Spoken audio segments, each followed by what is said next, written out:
Well, the sole surviving gunman of the Mumbai attacks in 2008 will face the death sentence.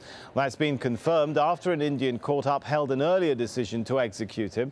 Mohammad Ajmal Abir Kasab was found guilty of taking part in the attacks, which killed 166 people and injured more than 300 others. He's expected to make a final appeal to the Indian Supreme Court. Well, Prerna Suri has the latest from New Delhi. It is going to take some more time before the death sentence against Mohammad Ajmal Kasab can be carried out, because under the Indian law, anybody who's been given the death sentence can take his or her appeal to the Supreme Court. That's the highest court in this country. In case the Supreme Court also upholds the death sentence, Mr. Kasab has another option of taking his mercy petition to the president of this country. Now, usually in the past, we've seen in such cases that it's a fairly long drawn-out process. It takes many years before the case can come to any logical end. Mr. Kasab's defense team, of course, have been maintaining that their client is innocent, that he was merely manipulated by armed insurgent groups in Pakistan who asked him to carry out these attacks in India. But the judges at today's High Court in Maharashtra, they were quite clear. They used some very strong language in their judgment. They said that Mr. Kasab was personally responsible for the deaths of 7 people, including a top counter-terrorism official, and that this was not just any attack, but this was an attack on India's sovereignty.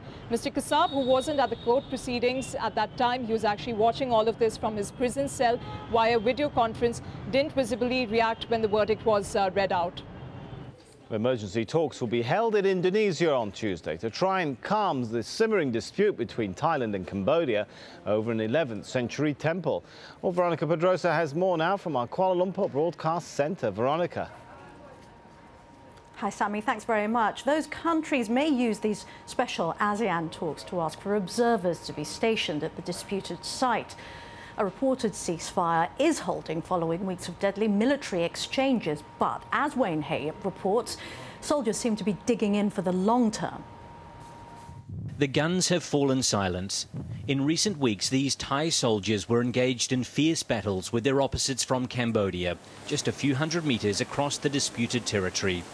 They still keep a close eye on any movements. Over the valley, they can easily see Cambodian soldiers. This is what the fighting is all about, this piece of land leading up to the Preah Vihear temple. We're on the front line on the Thai side, and this is where the first shots were exchanged in the latest skirmish. Thailand claims soldiers have been camped inside the ancient Hindu temple, something strenuously denied by the Cambodian government. But this footage, shot last week, appears to back up the Thai claims. A Cambodian soldier took our camera on a tour of the temple grounds, where troops had dug themselves in. In a room beneath the temple, they had set up radio equipment. The Cambodians say they're simply protecting the area in the wake of Thai shelling just over 2 weeks ago, which they claim damaged the temple. The Cambodian soldiers also gave us video footage taken inside one of their bunkers during the fighting, as the battle escalated over the disputed land around the temple. Back on the Thai side, the army wanted to tell its story, so it flew in the big guns.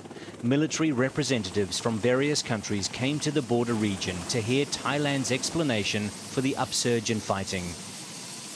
In the villages, rebuilding is in full swing. Houses that were burnt down are being quickly replaced. The fighting may have stopped, but the locals here don't expect peace to last long. I don't think a ceasefire will work. The Cambodians tend to shoot directly at us. They shoot our school and other buildings. This village was badly damaged.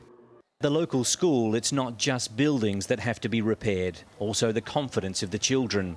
Life was anything but normal as they returned.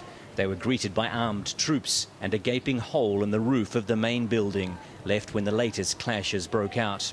Luckily, the students had already left when the shell landed, fleeing when they first heard gunfire. Many have still not returned to see first-hand evidence of the latest chapter in an often violent territorial dispute. Wayne Hay, AlJazeera, on the Thai-Cambodia border.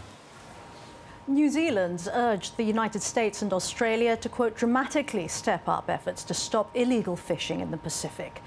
Foreign Minister Murray McCully warned that the world's last sustainable fishery was running out of time. An estimated $305 million worth of tuna have been fished illegally from the region within a year. That's a major loss to many Pacific Island nations that rely heavily on the fishing industry. China's battling its worst drought in decades, with the vital winter wheat crop now under threat. The dry weather's affecting 8 provinces across the north of the country. Some areas haven't had significant rainfall since last October. China's government estimates more than 67,000 square kilometres of wheat crops been affected, and about 2.5 million people are facing drinking water shortages. One solution's been to bore deeper wells to source groundwater, but as Melissa Chan finds out, this may create an even bigger problem. Rows and rows of young wheat crop, tufts amidst the dry brown land. They say it's the worst drought Shandong province has seen in 200 years. China's in a crisis, but this is one for the world to watch as well. Food security in China affects food security globally, simply because of China's population. So if our production's cut and we begin importing food, that would raise the cost of food globally. Officials have come up with the slogan, "Fight the drought, dig the well." At this site, they've been working for about a week now, and the plan is to dig 60 meters deep into the ground. Pulling up groundwater to irrigate the fields. It's a strategy officials have deployed time and again, but by tackling one problem, they've created another. Groundwater in China is fast disappearing, with workers boring deeper and deeper every year.